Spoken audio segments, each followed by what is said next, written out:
What up, y'all? It's your boy, KevOnStage. I am here with the CEO of YouTube, Susan Wojcicki, and we're going to talk shop, ladies and gentlemen. Just a regular creator and a regular CEO. Outside of the acronyms, we're just people with dogs. That's all Susan and I are, just people with dogs.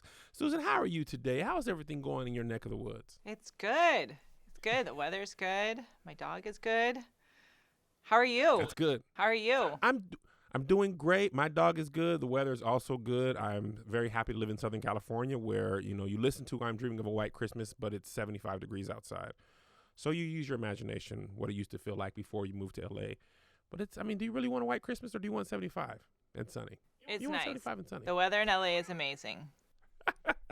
So we're going to jump right in. It's a pleasure to interview you. Thank you so much for having an amazing platform that allows regular Joe Schmoes like myself and millions of others to have a place to upload our content and share with the world. Very much appreciated. And thank you. We're going to jump right in. First question. How does YouTube's algorithm learn what it's programmed to accomplish?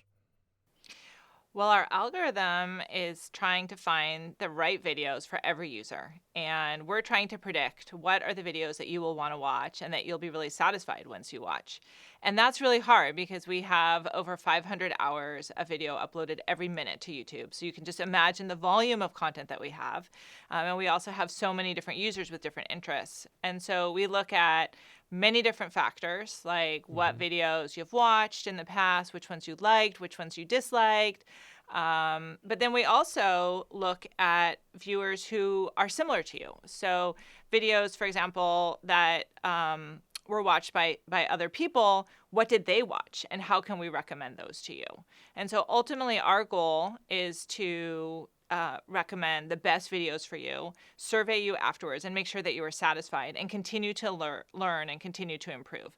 And so we use a lot of machine learning. We have literally billions and billions of signals like likes, dislikes, etc., to be able to figure that out. And hopefully we keep getting better and better every day.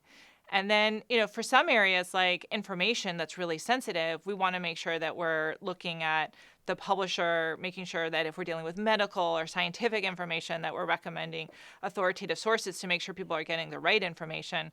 So those are all different ways that we factor into how our recommendation system works. Okay.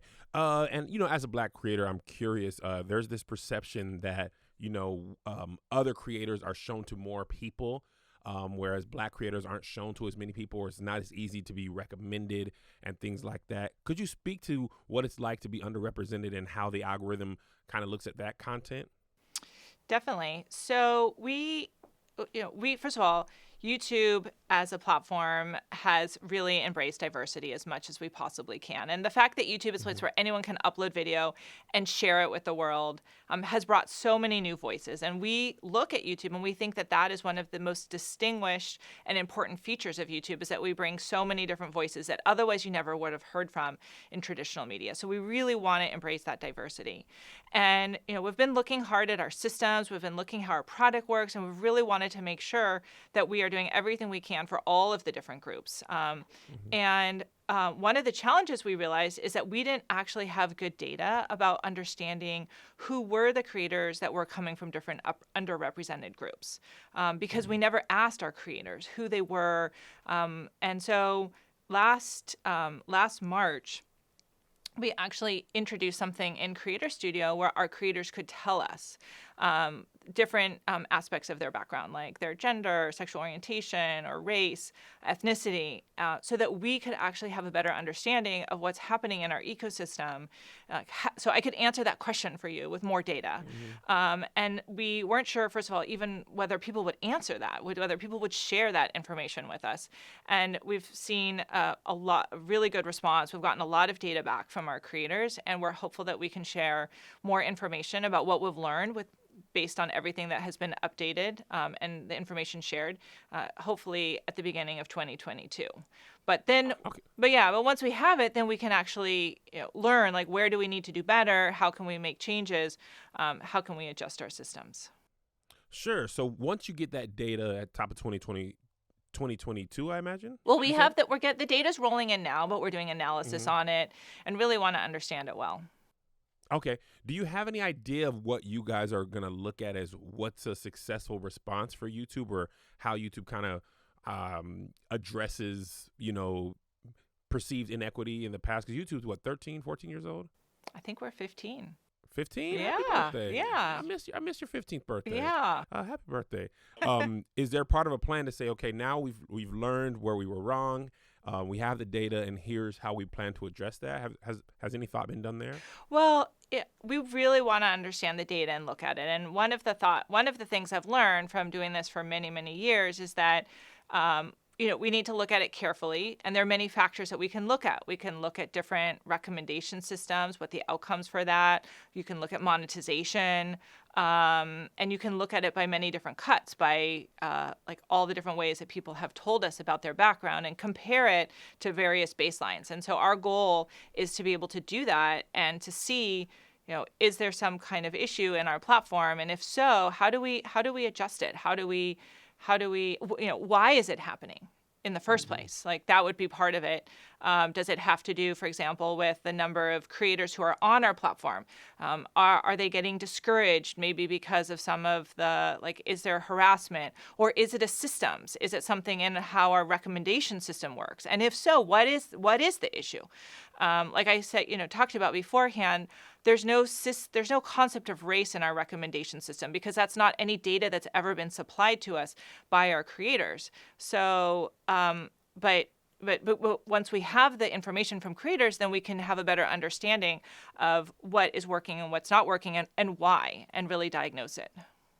Sure. So I understand there's no concept of race within the algorithm, but YouTube led like originals or YouTube Premium, where it was like YouTube partners. Did you feel like YouTube did a good job there with who they partnered with? Do you feel like it was fair and equitable, or you feel like you guys could have done a better job with YouTube specific partners? Well, we have lots of partners. So which partners specifically are you talking about? Well, I mean, like back when YouTube Premium came out, and there's shows, it didn't seem balanced with YouTube. Are you talking about YouTube Originals? YouTube Originals. Okay. I think it was. Did I say Premium? Yes. Okay, I called it Premium, but I think it was behind the Premium wall. But YouTube Originals is what I'm talking about. Do you feel like that was? I know that's not a big deal anymore, or with creator led. But do you feel like that was a great job done there? Well, we've always tried to have diversity across all of our programming. That's always been a really key priority for us. And we announced a $100 million Black Voices Fund. And so we've been super excited about the content that we're doing and the way we've been working and supporting Black creators. And, I think if you look back at the overall content that we did, I think you'll see that we definitely worked across a broad diversity of producers and content creators and scripts. So, that's always been a priority for us. Okay. Let's switch gears a little bit and talk about the monetization experience on the creator side.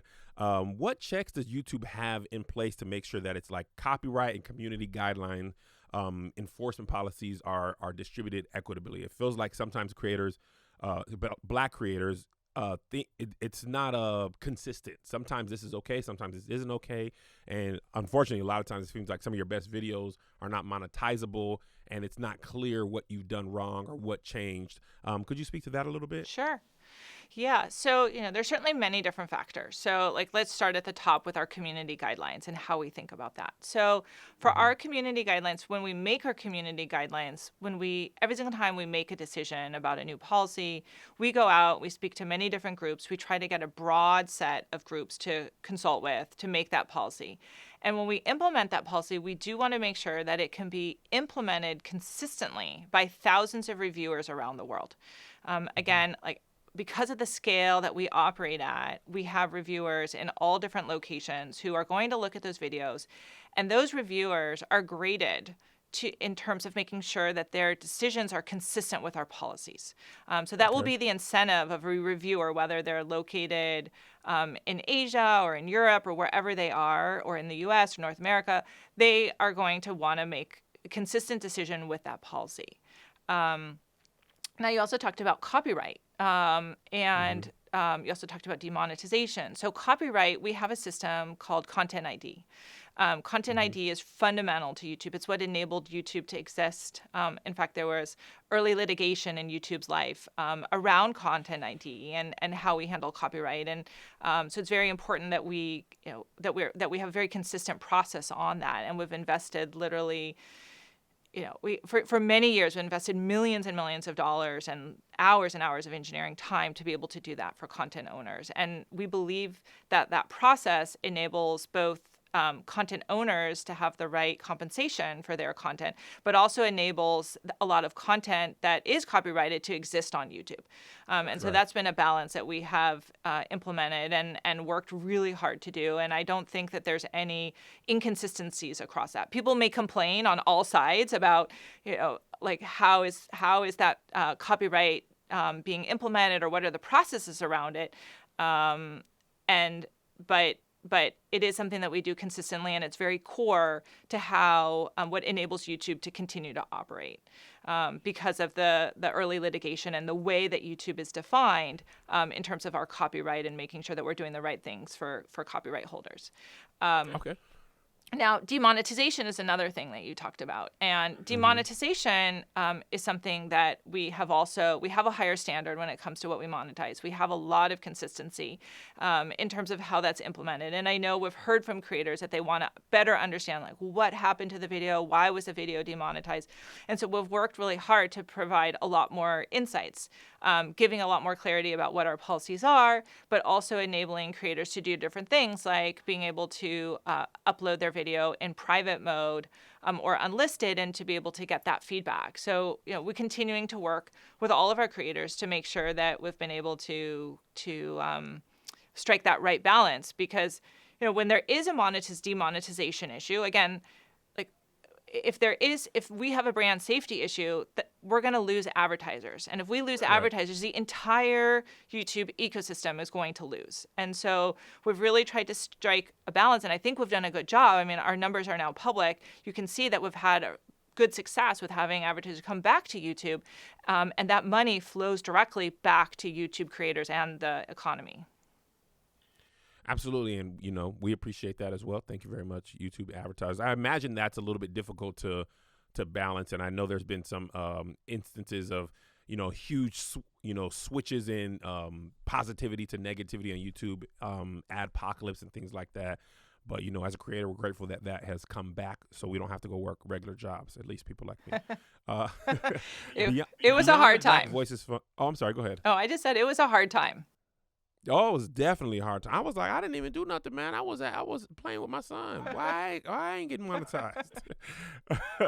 But beyond the Black Voices Fund and YouTube Black Initiative, are there any ways YouTube is further looking to invest in building community with Black creators and trying to have a sweeping systemic change in their experiences on the platform? Sure.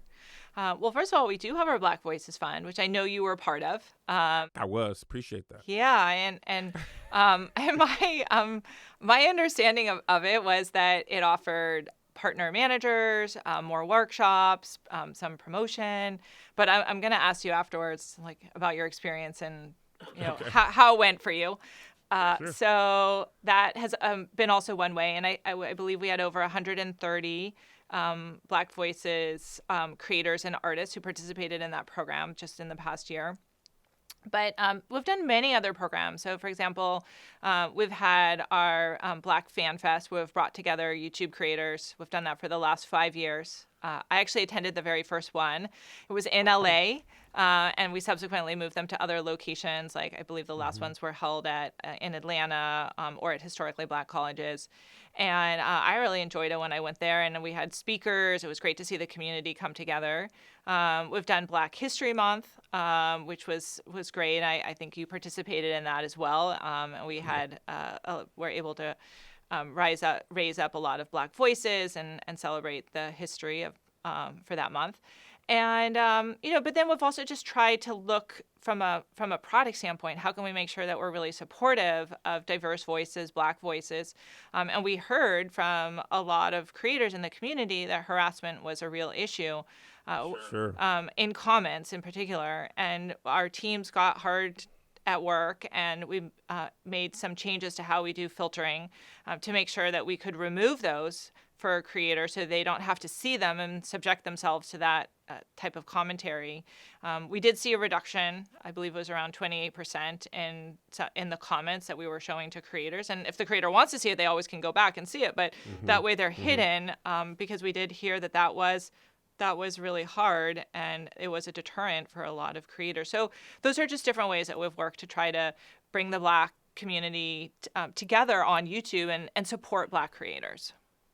Absolutely. What do you think about YouTube's thoughts about proactively cultivating the next generation of diverse creators? I know there's, when I started, there wasn't much competition. It was literally just YouTube was the only place you could have native video.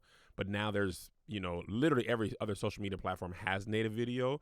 Are you guys thinking about how do you cultivate this next group and you compensate them so that they stick with YouTube, or what are the thoughts there? Yes, we are always thinking about that, and we want to make sure that for new creators, that if they're thinking about where am I going to create, that they're thinking about YouTube, and that we're top and front and center for them, and they see the opportunity to be able to get promoted and found and also generate revenue and make a living off of YouTube.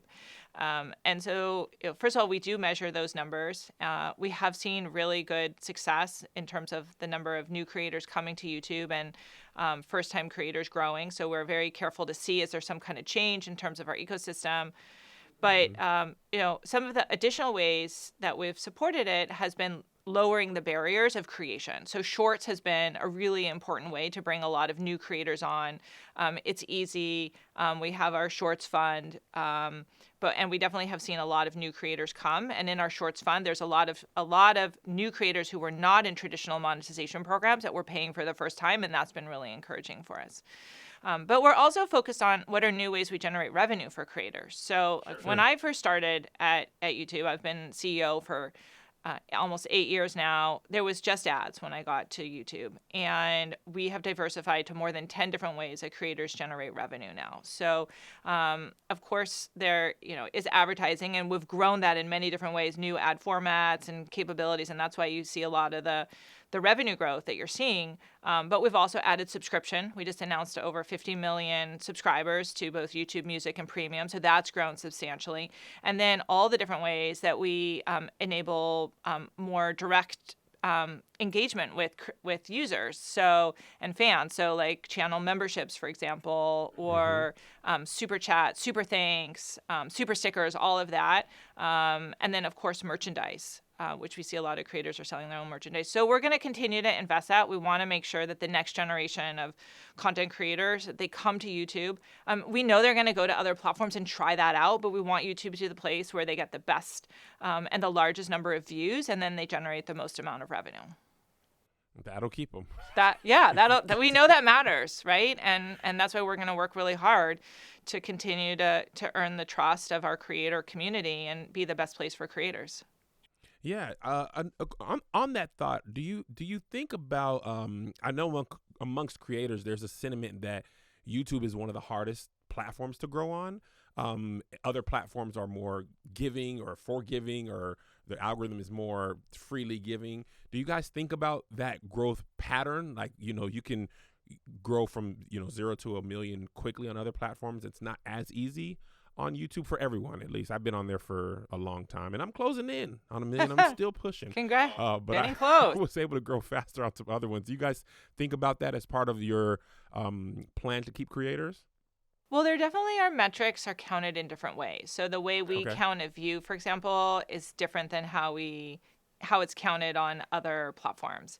And we do have a higher bar for that, but part of that is also there are advantages to having that higher bar in terms of how also our advertisers think about the views.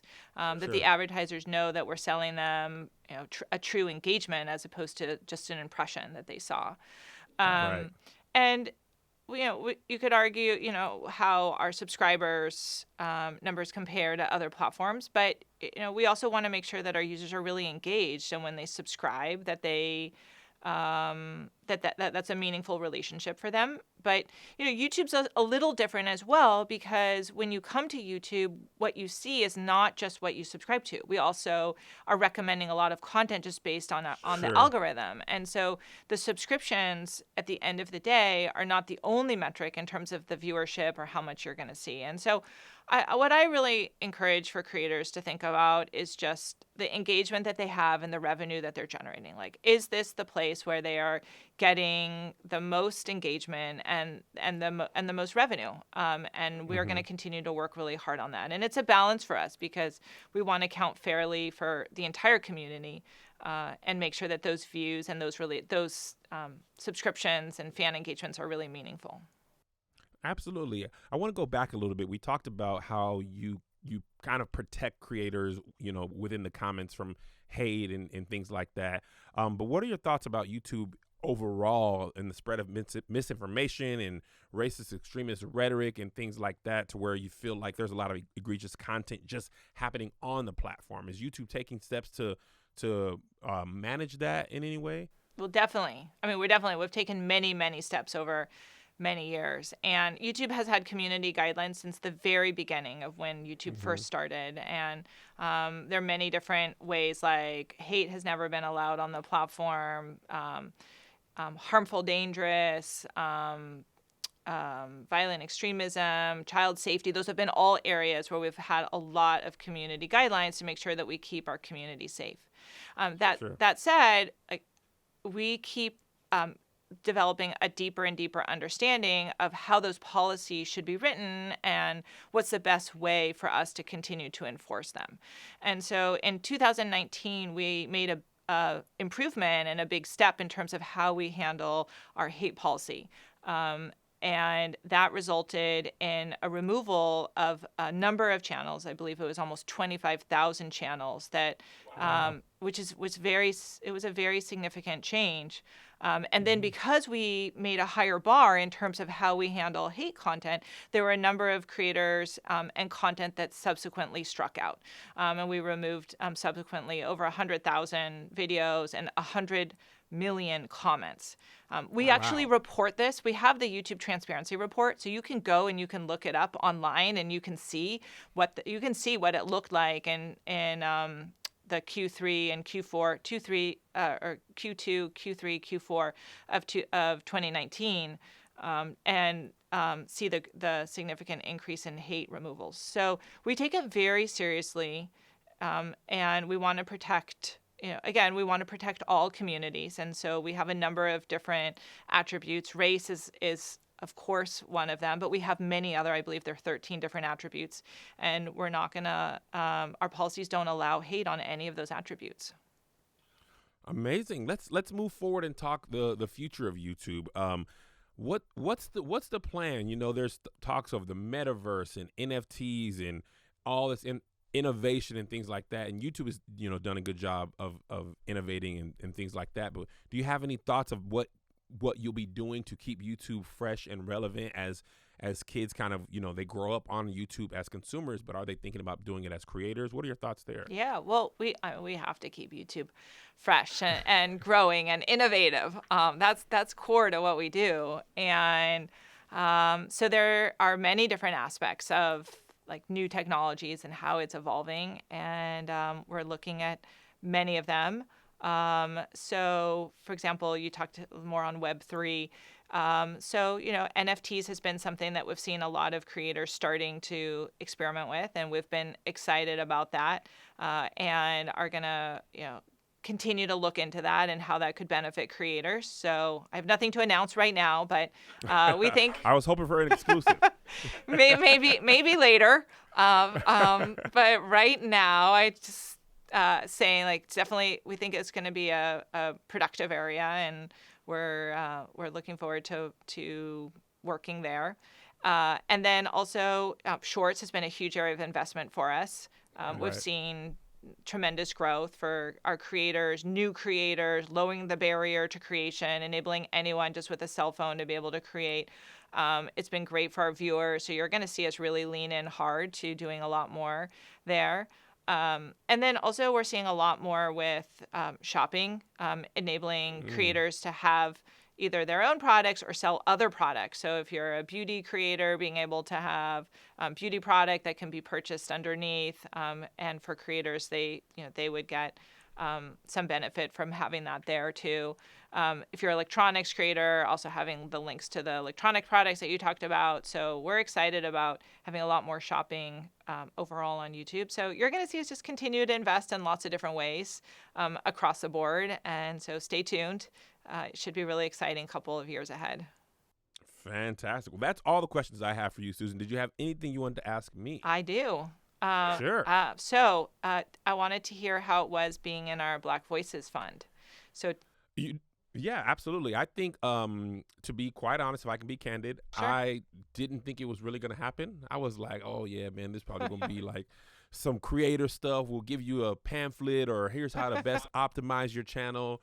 But my partner manager was like, no, there's money involved. I was like, you talking about USD? You talking about cash money? So, obviously, we have a studio here. We have employees. We have gear, things Sure. like that. So it was really dope to have YouTube directly say, we want to encourage you to create on the platform, and with relatively little, here's what you have to do. You know what I mean? Other platforms are like, here's, a little money, but you're going to do X, Y, and Z. YouTube was a little bit more free with what you could do with it. It was more of like a thank you. But obviously to keep the lights on and stuff and get cameras and lenses and stuff, we absolutely used it. But I was grateful that there was very few, there wasn't a lot of oversight. Is like, here's what you have to do in order to qualify for it, and it didn't even take long. So I was very grateful for that. I'm hoping for that to continue next year and year after, next month, increase the budget. There's a lot of things we'd love to do. So if the Black Voices Fund is increasing, listen to this Black voice and say, you know what? Triple that amount for Kev. Triple that for old Kev and the crew. But overall, I've truly enjoyed the partner manager. For a long time there, I felt like I was kind of like swimming in the ocean in the middle of the night, But the Black Voices Fund, the obviously the grant was much appreciated, but the partner manager that I had and the current one that I have were very helpful and honest. At first I was a little apprehensive, like, can I really talk to these people because they actually work for YouTube and Google? Are they going to really understand what I'm saying as a creator? And they did. They do. They're honest and upfront and we're truthful. And for me, I can always deal with the truth easier than you hope what it might be. And my current partner manager and the prior one were both like, here's what it is, Kev, and here's what it isn't. And it's been very true to what they offered. And I always appreciate upfront honesty, even if it isn't exactly what you want to hear.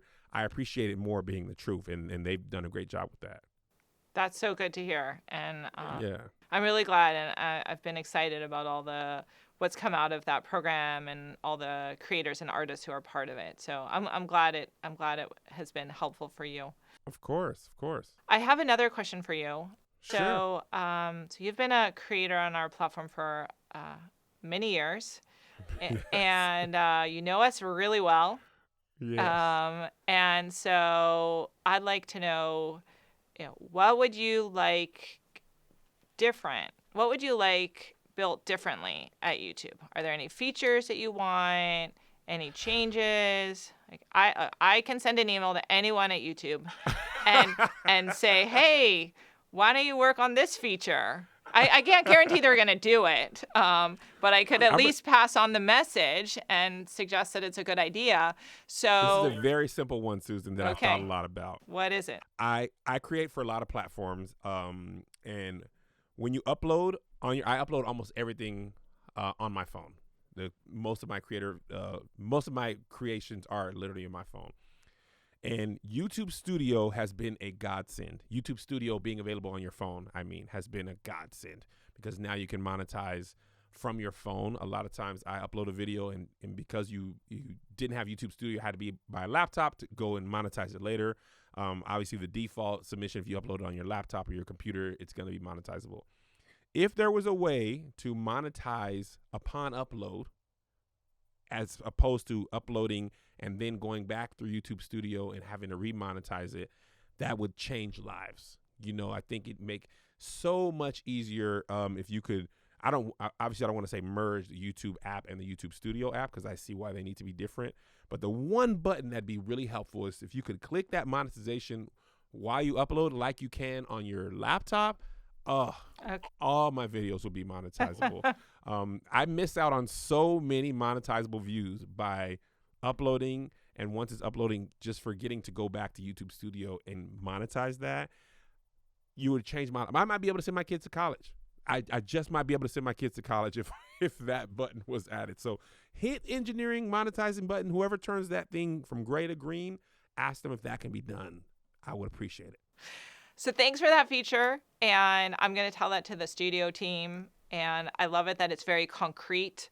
Our studio team has done a lot of work. I know they have a lot of work planned for this coming year to continue to give creators more insights into their statistics, make their lives easier, really continue to add a lot more to the mobile experience. So I know that that's on the roadmap, a lot more mobile features in our Creator Studio app. So I will be sure to pass that on. And I'm 100% sure that they're all going to hear our interview, and they're going to clip the part where you're talking about Mobile Studio and celebrate. I totally understand. Totally understand. So people at YouTube really appreciate when they hear that creators are using the product. It's making a difference in your life. So thank you for that. And I'll make sure to pass on the message. Of course. Thank you. So anything else? No, I think that was all the questions I have, and I appreciate you having the questions for me, and I appreciate the time. You know, I imagine you're a very busy person. I was thinking before you sat down, I was like, I wonder how many emails she gets a day. It's probably a lot. If you take the work emails and then like Black Friday emails, I mean, that was just ridiculous. The amount of emails she has to mark unread, or anyway, that was a curious thing. You don't have to answer that, but I appreciate you sitting down with me and taking the time, and the YouTube team, my partner manager, for reaching out and for even being considered for this. I appreciate it a lot. It's an amazing opportunity to speak with you. And even though we as creators can be sometimes frustrated with YouTube, the platform, don't let that make you think we don't love it or need it. It's integral to a lot of our business models here, and it's stable, man. If YouTube ain't nothing else, YouTube gonna work. You gonna put that thing on YouTube. I remember we streamed one of our shows. We streamed it live on YouTube, and all these other companies were like, try it out on us. Try it out on us. We'll try. And when I tell you, we tried a few, and they're not stable. And that link staying up and working is important. And YouTube is gonna be there. You come hell or high water, that link gonna be up. That video gonna be playing. So I appreciate it. Thank you so much. Oh, well, thank you so much. Thank you for being a creator, and thank you for all the work you do. And I'll pass on all the nice messages and thanks that you conveyed in this message. And I'm really glad to do it. I really enjoy spending time with creators. And that's why we do the work that we do, is we love seeing how it's used by the creator community and the way it makes a difference in all of your lives and then in all of your viewers' lives. So thank you for everything. And we'll stay in touch. And absolutely. And best of Give luck. my best to your dog as well. I'm a dog father, a parent, as we call ourselves. So tell your dog I'll say hello. I'll tell my dog you said hello. For sure. I will. All right. My dog will be happy to hear it. Thank you so much. Have a great afternoon. Okay. Thank you. You too. Bye-bye.